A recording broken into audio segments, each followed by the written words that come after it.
Awareness message है कि breast cancer आज के टाइम पे मैं ये नहीं कहूंगी नॉर्मल है, ठीक है, अब हो गया, उसका एक्सेप्टेंस करना जरूरी है। उसके बाद दूसरा जो सबसे इम्पोर्टेंट पार्ट है कि आप ब्रेस्ट कैंसर के बाद क्या करना है, क्या नहीं करना है।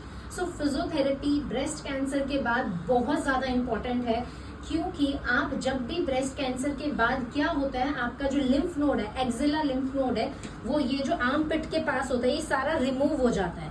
उसके कारण क्या होता है कि हम एक अच्छी फिजियोथेरेपी नहीं करा पाते हैं, क्योंकि हमें वो अवेयरनेस नहीं होती है। तो आप अगर ब्रेस्ट कैंसर के पेशेंट हैं तो जरूरी है एक अच्छी फिजियोथेरेपी कराना, जिसमें क्या क्या करना जरूरी है। पहली चीज, आप अपने घर में खुद मसाज नहीं करेंगे किसी भी तेल के साथ। अगर आप अपने घर में मसाज करते हैं तो इससे कॉम्प्लिकेशन बढ़ने के चांसेस बढ़ जाते हैं। और दूसरा सबसे इंपॉर्टेंट बात, इसमें क्या होता है कि आपका जो रेंज ऑफ मोशन है वो रिस्ट्रिक्टेड हो जाता है। और जो पेशेंट सर्वाइकल के होते हैं, जिन्हें वर्टिगो होता है, सो वो थोड़ा सा इंक्रीज हो जाता है, क्योंकि इतनी सारी कीमोथेरेपी के बाद चीजें एक्सेलरेट हो जाती हैं मेडिकल हेल्थ में। तो यस, आप अपने कैंसर के बाद अगर आप फिजियोथेरेपी ट्रीटमेंट स्टार्ट करते हैं तो उसके साथ आप वर्टिगो का भी ट्रीटमेंट स्टार्ट कर सकते हो। रेंज ऑफ मोशन लाने के लिए आपको क्या करने की जरूरत है और क्या ट्रीटमेंट है जो एग्जैक्टली आपको करना है, ताकि आपके पेशेंट को या आपको खुद को आगे जाके कोई दिक्कत ना हो।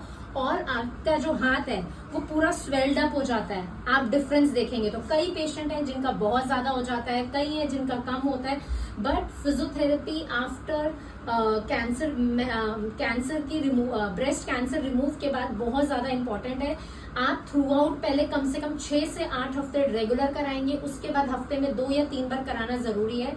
और अगर आप फिजियोथेरेपिस्ट हैं, आप जानना चाहते हैं ब्रेस्ट कैंसर के बाद कौन सी फिजियोथेरेपी करनी चाहिए, क्या क्या करना है, कितना करना है, उसके लिए आप मुझे डीएम करेंगे तो मैं आपको डिटेल्ड एक्सरसाइजेस बताऊंगी, डिटेल आपको कैसे रिलीज करना है, कौन सी डायरेक्शन में करना है, क्या थेरेपी देनी है, everything I will going to DM you. तो उसके लिए आप मुझे मैसेज करेंगे, डीएम करेंगे, then I will send you. Thank you.